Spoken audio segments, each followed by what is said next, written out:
अल्लाहुम्मा सल्ली अला मुहम्मदिन व आलि मुहम्मद अज्जिल फरजहुम। जी नाज़रीन, इस वक्त वक्त हुआ जाता है छोटा अमल अजीम सवाब का। और अगर आपको याद हो तो हमने सूरह यासीन तक आपके साथ शेयर किया था और हमने एक बात भी कही थी कि सूरह नंबर 35 जो है सूरह फातिर, हम उसके बाद में बताएंगे क्योंकि सूरह यासीन के फ़ज़ाइल जो है वो ज़्यादा लंबे थे। तो आज हम आपको सूरह फातिर के बारे में बताएंगे कि सूरह फातिर अगर हम पढ़ेंगे तो इसकी क्या फ़जीलतें हैं और क्या बरकत हैं। कुरान पाक की सूरह नंबर 35 सूरह, और इस सूरह का नाम पहली आयत की वजह से फातिर है और चूंकि इसमें मलाइका का तस्करा भी है इसलिए इस सूरह को सूरह मलाइका भी कहते हैं। जी, सूरह फातिर जो है उसके बारे में हदीस मौजूद है। इमाम जाफर सादिक अलैहिस्सलाम इरशाद फरमाते हैं कि अगर कोई सूरह सबा और फातिर की, यानी दोनों सूरह सबा और सूरह फातिर की रात को तिलावत करे तो उस रात खुदा उसकी हिफाजत और निगहदारी करेगा, और अगर इन सूरतों को दिन में तिलावत किया जाए तो उस दिन किसी किस्म की नागवारी नहीं देखेगा और खुदा इसे इतनी ज़्यादा दुनिया और आखिरत में खैर व भलाई देगा कि उसने कभी सोचा भी नहीं होगा और उसकी आरज़ू रद्द तक ना होगी। सुभान अल्लाह, कि अगर आप सूरह सबा और सूरह फातिर दोनों की तिलावत करें तो उस रात, क्या ही खूबसूरत हदीस है हमारे लिए, कितने फ़ायदे हैं सूरह फातिर की अगर आप तिलावत करेंगे तो मौला फरमा रहे हैं कि खुदा उसकी हिफाजत करेगा और फिर किसी किस्म की नागवारी आप नहीं देखेंगे और दुनिया और आखिरत में खैर व भलाई मिलेगी। और इसके अलावा कि इतनी भलाई मिलेगी कि मौला फरमा रहे हैं कि उसने कभी सोचा भी नहीं होगा, और मौला ये भी फरमा रहे हैं कि कोई भी उसकी आरज़ू होगी वो रद्द ना होगी। तो इन दोनों सूरतों की अगर आप साथ तिलावत करेंगे तो ये फ़ज़ाइल बता रहे हैं इमाम जाफर सादिक अलैहिस्सलाम। उसके बाद अगली हदीस ये है कि नबी करीम सल्लल्लाहु अलैहि वसल्लम ये इरशाद फरमाते हैं कि जो इस सूरह की तिलावत करेगा तो कोई मोमिन भी ऐसा नहीं होगा कि जो क़यामत वाले दिन अच्छा दोस्त ना हो। सुभान अल्लाह, कि जो इस सूरह की तिलावत करेगा तो कोई मोमिन भी ऐसा नहीं होगा जो क़यामत वाले दिन अच्छा दोस्त ना हो, यानी कि साले दोस्त जो है होंगे आप क़यामत वाले दिन अगर आप इस सूरह फातिर की तिलावत करेंगे। उसके बाद नबी करीम सल्लल्लाहु अलैहि वसल्लम ये इरशाद फरमाते हैं कि जो इस सूरह को लिखकर अपने गर्दन में लटकाएगा कोई दरिंदा उसके नज़दीक नहीं आ सकेगा, नेज़ जो इसको पानी से धोकर पिएगा या इससे अपना मुंह धोएगा तो वो इस्तराब, परेशानी और खौफ से महफूज होगा।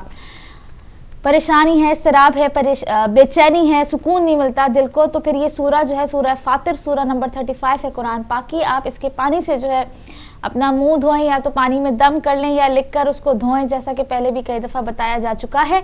तो फिर क्या फरमा रहे हैं नबी करीम रहमतुल्लिल आलमीन सल्लल्लाहु अलैहि वसल्लम कि जब वो ये करेगा तो इस्तराब, परेशानी और खौफ से जो है वो महफूज रहेगा और कोई भी दरिंदा जो है वो उसके नज़दीक नहीं आ सकेगा।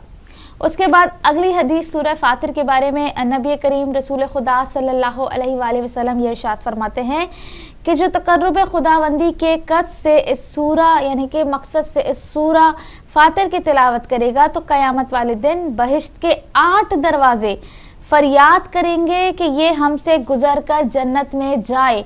सुभान अल्लाह, लेकिन वो जिस दरवाजे से चाहेगा जन्नत में दाखिल होगा। सुभान अल्लाह, क्या ही कितनी बड़ी फजीलत सूरह फातिर की तिलावत करने की। देखें बहिश्त के 8 दरवाजे, क्या फरमा रहे हैं रहमतुल्लिल आलमीन सल्लल्लाहु अलैहि वसल्लम कि जो भी इस सूरह की तिलावत करेगा तो क़यामत के दिन बहिश्त के 8 दरवाजे फरियाद करेंगे उनकी कि ये इसमें हमारे में से गुजर कर जाए, और फिर ये है कि वो जिससे चाहे वो गुजर के जाएगा। तो कितनी बड़ी फजीलत है कि बहिश्त के 8 दरवाज़ों में से आप आराम से गुजर के जाएंगे। सिर्फ सूरह फातिर की तिलावत अगर आप करेंगे, अपनी ज़िंदगी में रूटीन में शामिल रखेंगे, या एक बार भी आपने सूरह फातिर की तिलावत की तो आपको ये फजीलत, ये बरकतें ज़रूर हासिल होंगी। सुभान अल्लाह, क्या ही जो है वो फ़ायदे मौजूद हैं। उसके बाद अगली सूरह यासीन थी जिसका हम आपके साथ जो है वो शेयर कर चुके थे। उसके बाद सूरह 37 जो है सूरह सफ़ात के बारे में बात करेंगे। सूरह सफ़ात जो है उसके बारे में हदीस आपके साथ शेयर करेंगे कि इमाम जाफर सादिक अलैहिस्सलाम ये इरशाद फरमाते हैं, सूरह नंबर है 37 कुरान पाक की, कि जो शख्स हर जुम्मा इस सूरह की तिलावत करेगा वो हर आफत से महफूज होगा। दुनिया ज़िंदगी की हर मुश्किल इससे दूर होगी, दुनिया के तमाम लोगों के रिस्क की निस्बत बेहतरीन रिस्क इसका मुकद्दर होगा।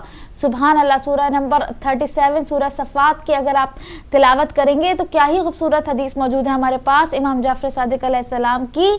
बहुत गौर से सुनिए कि जो शख्स हर जुम्मा सूरह सफ़ात की सूरह नंबर 37 की तिलावत करेगा, मौला फरमाते हैं कि वो हर आफत से महफूज होगा और दुनियावी ज़िंदगी की हर मुश्किल उससे दूर होगी और दुनिया के तमाम लोगों की निस्बत, दुनिया के तमाम लोगों के रिस्क की निस्बत बेहतरीन रिस्क इसका मुकद्दर होगा।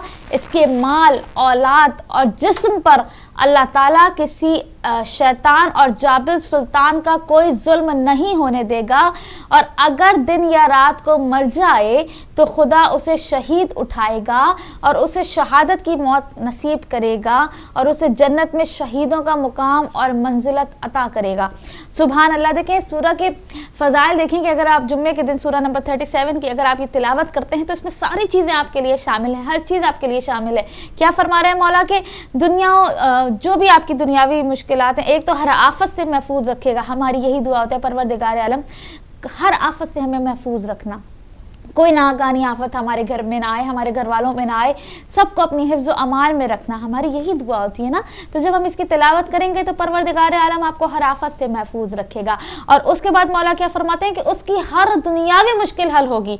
हमें यही हमारी दुआ होती है कि कोई भी मुश्किलात हैं, परेशानियाँ हैं, परवरदिगार आलम तू हल कर दे। तो इस सूरह को अगर आप तिलावत करेंगे तो दुनियावी मुश्किल दूर होगी, हर आफत से परवरदिगार आलम आपको दूर रखेगा। और उसके अलावा रिस्क की परेशानी, जो हम रिस्क के लिए हमेशा दुआएं करते हैं, रिस्क की परेशानी जिसको जहां जहां भी है, इमाम जाफर सादिक अलैहिस्सलाम फरमाते हैं कि दुनिया के तमाम लोगों के रिस्क की निस्बत, सुभान अल्लाह, कोई छोटी मामूली हदीस नहीं है, ये बहुत बड़ी बात है इस सूरह की तिलावत करना कि दुनिया के तमाम लोगों के रिस्क की निस्बत बेहतरीन रिस्क इसका मुकद्दर होगा। सुभान अल्लाह।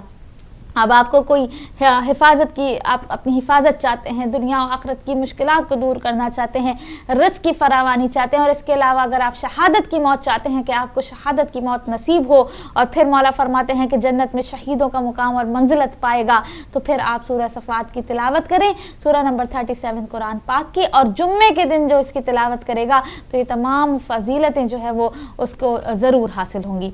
उसके बाद नबी करीम सल्लल्लाहु अलैहि वसल्लम ये इरशाद फरमाते हैं कि जो इस सूरह की तिलावत करेगा उसे हर जिन और शैतान की तादाद के मुताबिक 10 नेकियां अता होंगी और सरकश शयातीन इससे दूर होंगे और वो शिर्क से पाक होगा और क़यामत वाले दिन इसकी हिफाजत करने वाले दोनों फरिश्ते गवाही देंगे कि इसका अंबिया पर ईमान था। सुभान अल्लाह। के देखें, आपको दुनिया और आखिरत की भी सारी चीज़ें, आपको दुनियावी सारी चीज़ें मिल रही हैं, हिफाजत मिल रही है, रिस्क में भी फरावानी मिल रही है और इसके अलावा भी कितनी फजीलतें और बरकतें मिल रही हैं। शैतान से दूर रहेंगे, शैतान आपके करीब नहीं आएगा, शिर्क से पाक होंगे और दोनों फरिश्ते क़यामत वाले दिन ये गवाही देंगे कि इसका अंबिया पर ईमान था।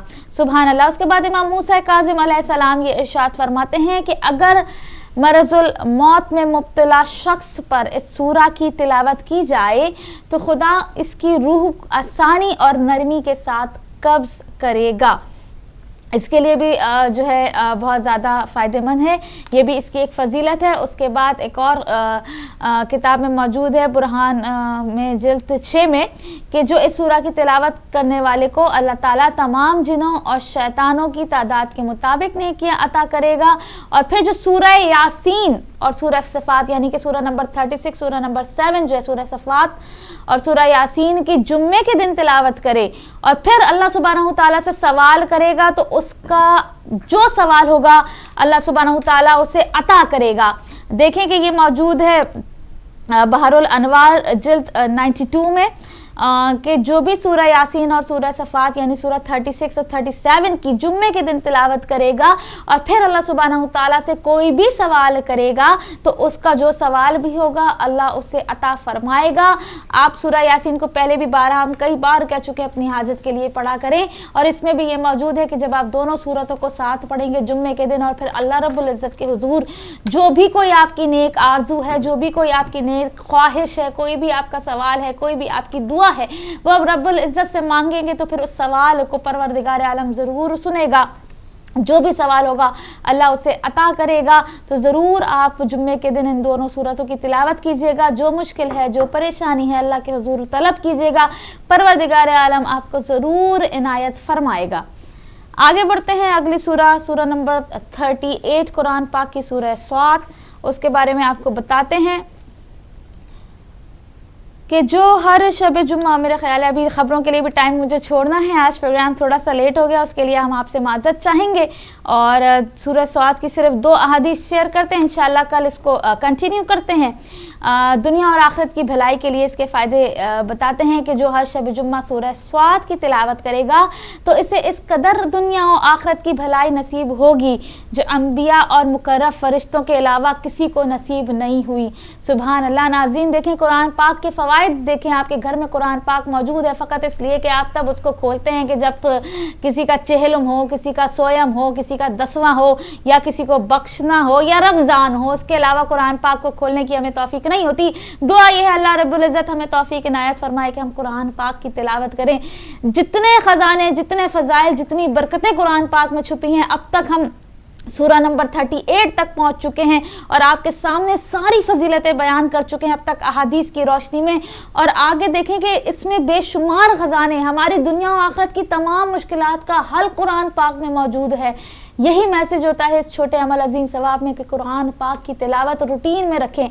आप भी तिलावत करें और अपने बच्चों को बचपन से आदी करें कि अगर वो एक दिन कुरान पाक की तिलावत ना करें तो उन्हें चैन ना आए, उनको ऐसी आदत डालें। तो कुरान पाक की तिलावत का मैसेज जो है इस छोटे अमल अजीम सवाब में जारी है। सूरह स्वात का देखें कि जो हर शब जुम्मा इस सूरह की तिलावत करेगा तो उसे इस कदर दुनिया और आखिरत की भलाई नसीब होगी जो अम्बिया और मुकर्रब फरिश्तों के अलावा किसी को नसीब नहीं हुई। क्या फ़ायदा है सूरह की तिलावत करने का। और यहाँ इसको मैं यहीं रोकूंगी इंशाअल्लाह। सूरह स्वात की जो फजीलतें और बरकतें हैं कल हम कंटिन्यू करेंगे और आगे भी कल की जो सूरतें हैं उनको भी कंटिन्यू करेंगे। और जो आपने अमल जो पहले हमने बताए थे, जो भी रिपीट की रिक्वेस्ट है, इंशाअल्लाह टारगेट यही है कि जब ये 114 सूरतें जो है वो कंप्लीट हो जाएंगी फिर रिपीट का सिलसिला शुरू करेंगे। और मुझे उम्मीद है कि आप बिल्कुल बुरा नहीं मानेंगे। हाँ, अगर जिसको अभी करना है तो वो फ़ोन 12 बजे के बाद करके जो है वो पूछ सकता है, लेकिन प्रोग्राम में सेगमेंट में टाइम कम होता है तो इसलिए अभी रिपीट का सिलसिला इसको रोका हुआ है। अब बढ़ते हैं फारूक भाई की जानिब, सुनते हैं ताज़ा तरीन खबरें। जी बहुत शुक्रिया। और जैसे वर्ड आपने यूज़ किया टारगेट, तो यहाँ पे टारगेट किलिंग की ज़्यादा खबरें हैं। टारगेट किलिंग से मुतालिक ही जो मालूमात है आपको वो भी दूंगा। और कराची में मियाँ नवाज शरीफ साहब पहुँच चुके हैं, उनकी क्या मसरूफियात होंगी उस हवाले से बात है। और कुछ शाम से मुतालिक जो यहाँ पे भी सर्वे किए गए हैं इस पर अवाम की राय भी आपको आगाह करूँगा। सबसे पहला जो बयान है शिया उलमा कौंसिल के रहनुमा अल्लामा सैयद साजिद नकवी साहब ने कहा है कि मुल्क दहशतगर्दी की लपेट में है। इस वक्त तालिबान से मुज़ाकरात की हमायत करते हैं। अगर सज़ाए मौत को ख़त्म किया गया तो मुल्क गिर हड़ताल करेंगे। तो यहाँ पर मुल्क के जो रहनुमा हैं वो उनके 2 राय हैं, 2 अंदाज़ हैं कि वो तालिबान से मुज़ाकरात आया करना चाहते हैं। और वो एक और सवाल बनता है कि कौन से तालिबान है जो हुकूमत से मुज़ाकरात करना चाहते हैं। आगाज़ में बल्कि इस हुकूमत से पहले ही तालिबान की तरफ से ये फरमाइश या ये कहा गया था कि मौलाना फजलुर रहमान और मियाँ नवाज शरीफ साहब से वो मुज़ाकरात करने को तैयार होंगे।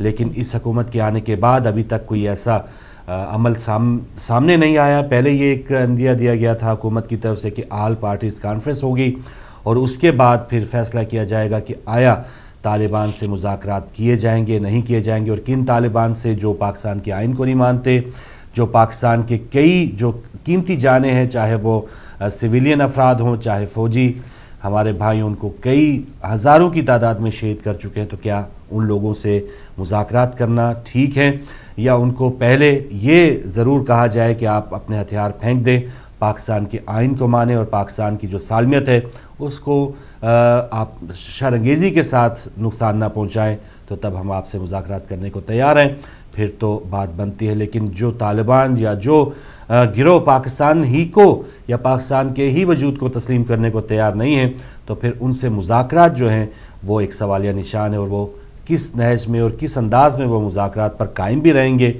जिस पर भी बहुत से सवालिया निशान हैं, क्योंकि इससे पहले भी बहुत बार जो है मुज़ाकरात की बात भी हुई है, कुछ लम्हों के लिए, कुछ दिनों के लिए, महीनों के लिए सीज़ फायर भी हुआ, लेकिन उसके बाद दोबारा से तालिबान की, लश्कर जंगवी की वही कार्रवाइयाँ दोबारा शुरू हो गई हैं। बहरहाल शिया उलमा कौंसिल के जो रहनुमा हैं अल्लामा सैयद साजिद नकवी साहब ने इस वक्त जो है मौजूदा हालात में तालिबान के साथ मुज़ाकरात की हमायत की है, और उनका अगला हिस्सा था बयान का कि अगर सज़ाए मौत को ख़त्म किया गया तो मुल्क गिर हड़ताल करेंगे।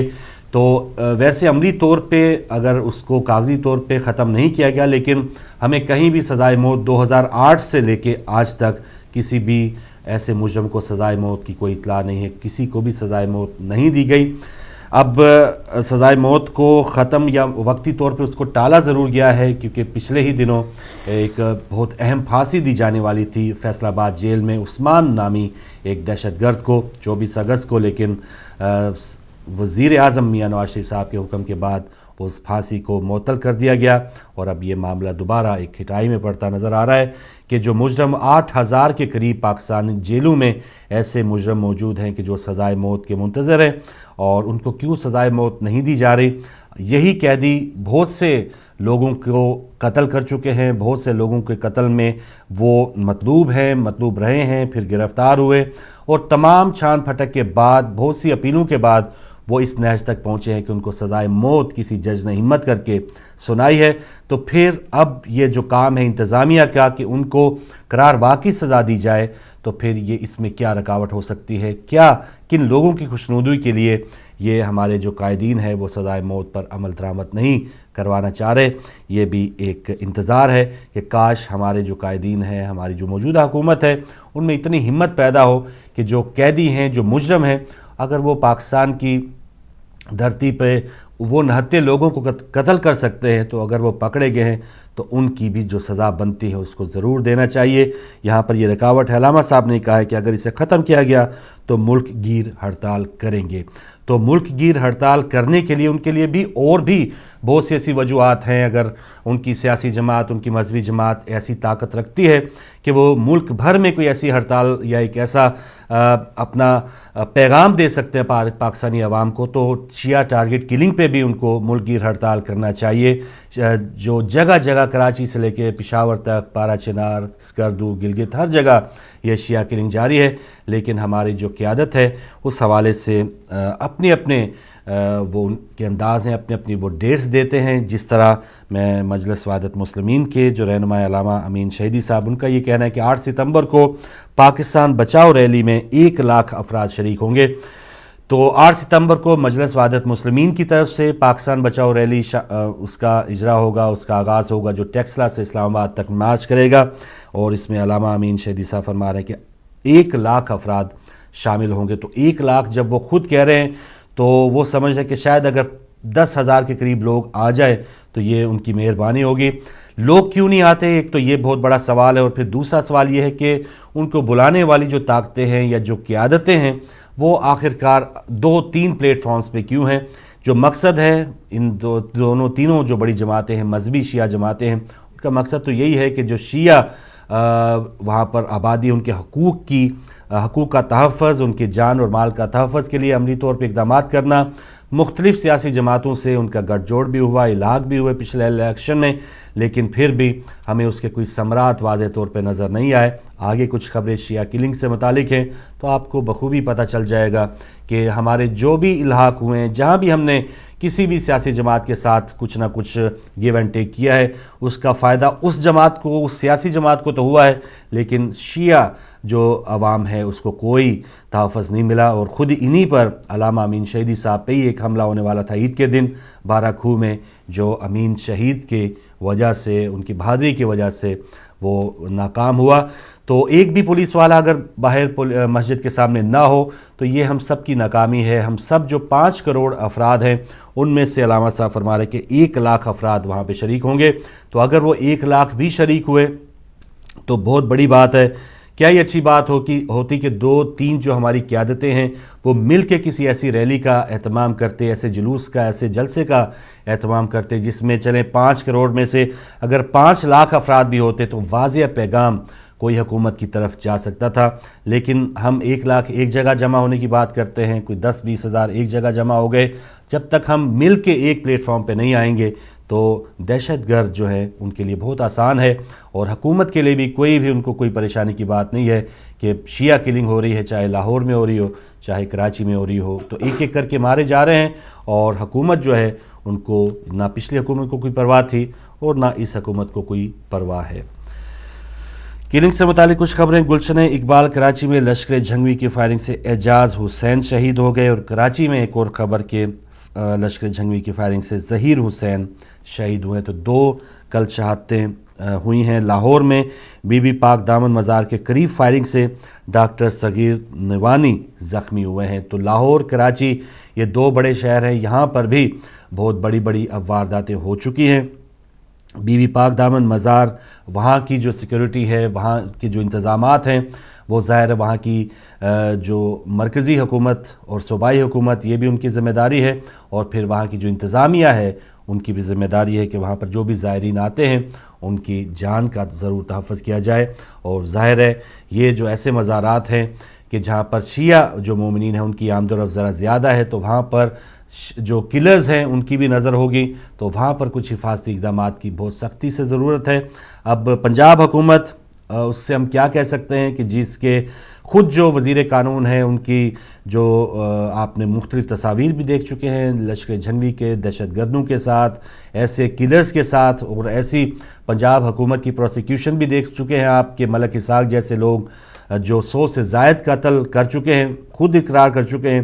وہ آرام سے لاہور ایئرپورٹ سے سوار ہوتے ہیں، جدہ جاتے ہیں، جدہ سے واپس لاہور ایئرپورٹ پہ آتے ہیں، کوئی ان کو پوچھنے یا ان کو گرفتار کرنے والا نہیں ہے. تو پنجاب حکومت کی کارکردگی، ان کے کہاں پر جھکاؤ ہے، کیا وہ چاہتے ہیں، وہ بھی ہمارے سامنے ہے. اور سندھ اور کراچی میں جو شیعہ کلنگ ہو رہی ہے اس پر بھی تمام جو سندھ حکومت ہے وہ تو پچھلے 5 سال سے بھی وہی حکومت تھی، اور جب وہ عباس ٹاؤن سانے پہ ان کو کچھ نہیں ہوتا تو اکا دکا جب وارداتیں ہوتے ہیں تو ان کو کیا ضرورت پڑی ہے کہ وہ اس پر کوئی چھوٹا سا جو ہے وہ نوٹس لے. قائم علی شاہ صاحب کی طرف سے کبھی کوئی بیان نہیں سنا کہ انہوں نے محض مذمت تک جو ہے وہ کی ہو. تو یہ کراچی اور لاہور جو بڑے شہر ہیں ان کا یہ حال ہے.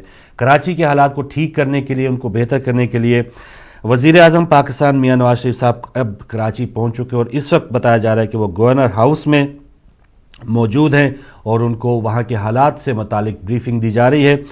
کل ایک اجلاس ہوا تھا اسلام آباد میں، انہوں نے کہا تھا کہ تمام سیاسی قوتیں قومی سلامتی کے لیے اٹھ کھڑی ہوں. اعلیٰ سطحی اجلاس سے میاں نواز شریف صاحب کا خطاب، اور اس اجلاس میں army chief Ashfaq Parvez Kayani, D G ISI Zaheer ul Islam اور مشیر خارجہ سرتاج عزیز کے علاوہ تمام وفاقی وزراء نے شرکت کی تھی. تو ایک بہت ہی اہم اجلاس یہاں پر ہوا. تو ان کا یہ کہنا ہے کہ تمام سیاسی قوتیں قومی سلامتی کے لیے اٹھ کھڑی ہوں.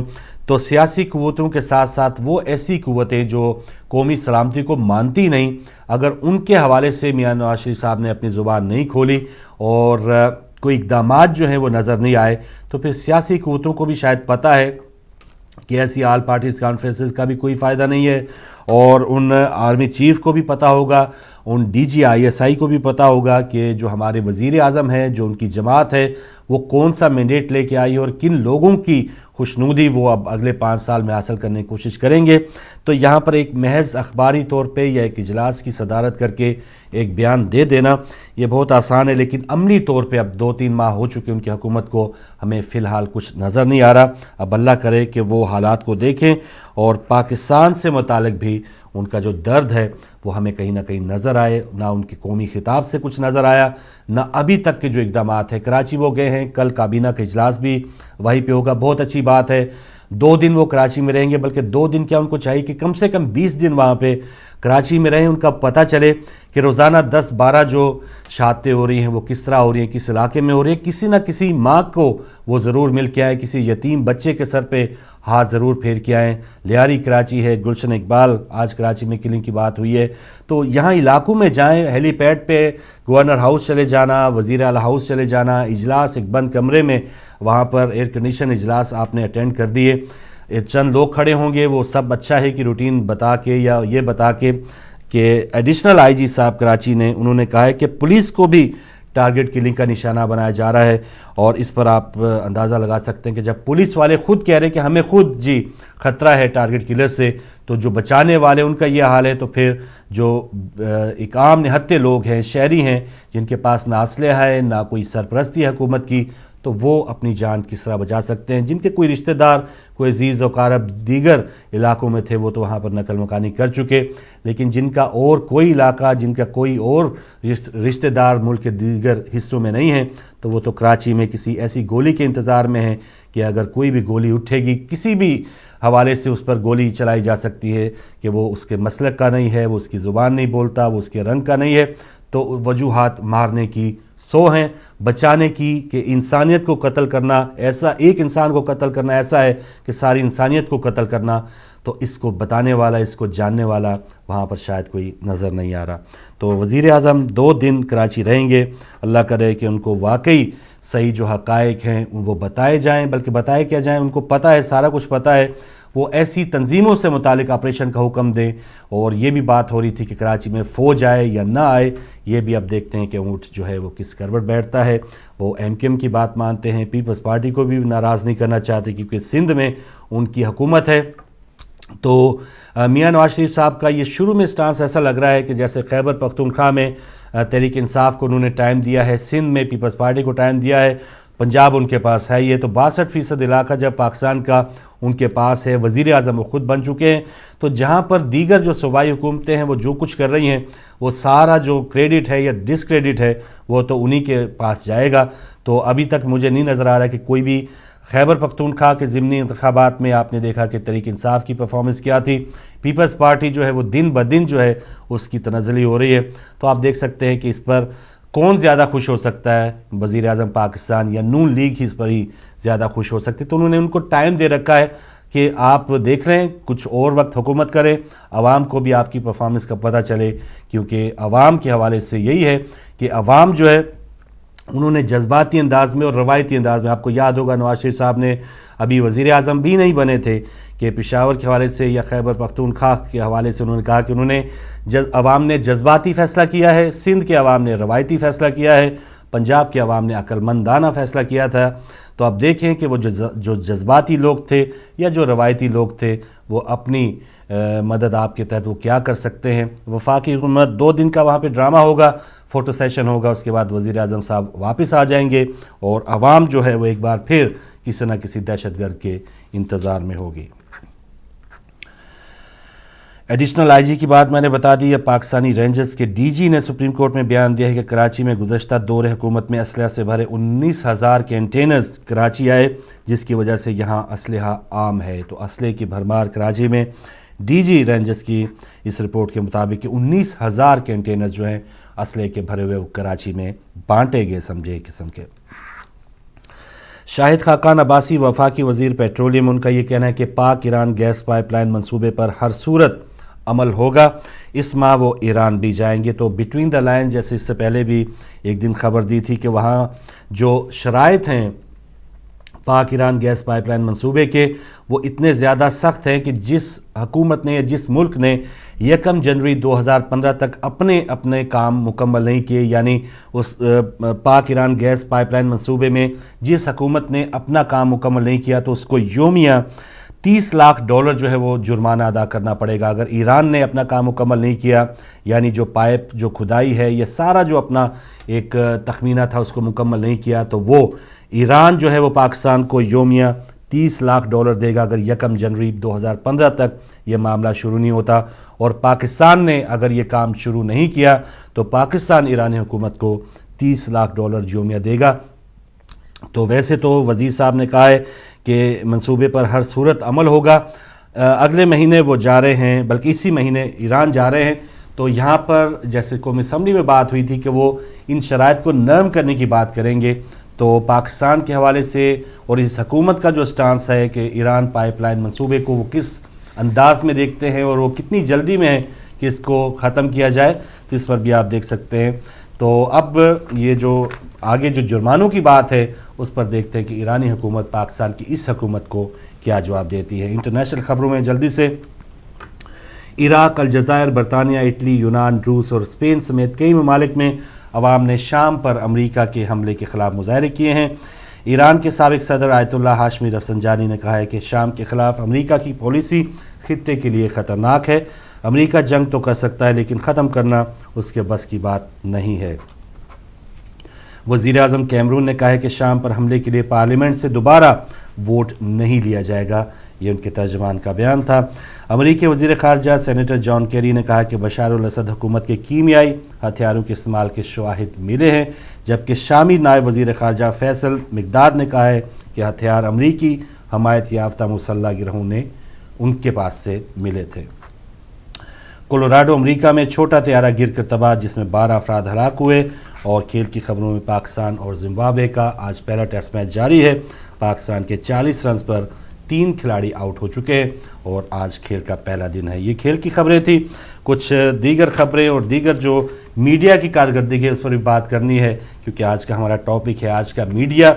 इसमें जो इलेक्ट्रॉनिक मीडिया है, इसमें आप न्यूज़ चैनल्स आप देख सकते हैं और इंटरटेनमेंट के नाम से जो ड्रामेज़ या जो मॉर्निंग शोज़ आप देखते हैं, वो क्या हमारी सकाफ़त को, हमारे मज़हब को, मज़हब के अंदर वो उसकी इजाज़त है कि जो चीज़ें आपको दिखाई जाती हैं ड्रामों में, मॉर्निंग शोज़ में या न्यूज़ चैनल्स जहाँ जहाँ वो डंडी मारते हैं, क्या आप उससे बाखबर होते हैं? इस पर भी आपकी राय लेंगे छोटी सी ब्रेक के बाद।